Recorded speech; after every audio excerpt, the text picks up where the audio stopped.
എന്താ മനുഷ്യ അങ്ങനെ പറ്റേ? നമ്മളെ മോൻ്റെ ഒരു ആഗ്രഹം ലാപ്ടോപ്പ് വാങ്ങാനുള്ളത്. ഞാനാണ് പണിക്ക് ഒരു 2 ദിവസമായി. നമ്മളെ ചെക്കൻ കുറേ കാലത്തിന് ശേഷം പറഞ്ഞതാ. ഇപ്പം എന്താ ചെയ്യുക? ഏട്ട ഇത് കൊണ്ടുപോയി പണയം വെച്ച് ഓൻ്റെ ആഗ്രഹം സാധിച്ചു കൊടുക്കി. എന്താ ചേട്ടാ അവിടെ? ഞാനേ മോനൊരു ലാപ്ടോപ്പ് കാണുന്നതാണ്. കയ്യിലെന്താ മാലയോ? ഇത് പണയം വെച്ച് വാങ്ങാനുള്ള പരിപാടിയാ? തൽക്കാലത്തേക്ക് ഇത് പണയം വെച്ചിട്ടാണ് മോനെ ആഗ്രഹം നമ്മൾ സെറ്റാക്കി കൊടുക്കാൻ വെച്ചിട്ടാ. ഇവിടെ ₹1 കൊടുക്കാതെ കിട്ടുന്ന സ്ഥലങ്ങളില്ലാതാ. നിങ്ങൾ പോരി, എൻ്റെ പുറം പോരി.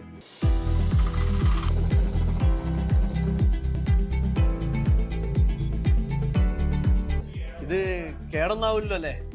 ഒന്നുകൊണ്ടും പേടിക്കണ്ട ഏട്ടാ. കഴിഞ്ഞ 25 വർഷമായിട്ട് IT മേഖലയിൽ നമ്മൾ മാത്രമാണ് മെയിൻ ആയിട്ട് ചെയ്യുന്നത്. ഇതിപ്പോ എൻ്റെ അടുത്ത് പൈസേന്റെ കുറച്ച് പ്രശ്നം ഉണ്ടായിരുന്നു. പൈസേനെ പറ്റി നാശമായിട്ടും പേടിക്കേണ്ട ആവശ്യമില്ല. അപ്പൊ നമുക്ക് റെഡി ക്യാഷ് അല്ലെങ്കിൽ ഇനി ഫിനാൻസിന്റെ ഓപ്ഷൻ ഉണ്ട്.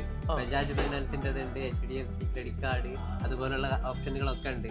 അതിനെന്ന് വെച്ചാല് 0 ഡൗൺ പേയ്മെന്റ് ആണ്. സാധാരണ ₹1 പോലും അടയ്ക്കാതെ തന്നെ ലാപ്ടോപ്പ് കൊണ്ടുപോകാനും പറ്റും. അതും ഇൻട്രസ്റ്റ് ഇല്ലാത്ത രീതിയിൽ തന്നെ, അതായത് പലിശ ഇല്ലാത്ത രീതിയിൽ തന്നെ 0 ഇൻട്രസ്റ്റിലാണ് വരുന്നത്. മോന് മാത്രം ഹാപ്പി പറഞ്ഞു, നിങ്ങൾക്കും ഹാപ്പിയാണ്. പൈസ ഒരു പ്രശ്നമേ അല്ല. ധൈര്യമായിട്ട് ഇങ്ങോട്ട് പോകുന്നത്. അത് മാത്രല്ല, ഓണത്തിന് ഉറപ്പായ സമ്മാനങ്ങളായിട്ട് ഒരു മെഗാ ലാപ്ടോപ്പ് സെറ്റ് 25 വർഷത്തെ പാരമ്പര്യമുള്ള നമ്മുടെ മാവളോട് പറയഞ്ചേരിയുള്ള മാട്രിക്സ് IT വേൾഡിലേക്ക് പൊളിച്ചെടുക്കുക.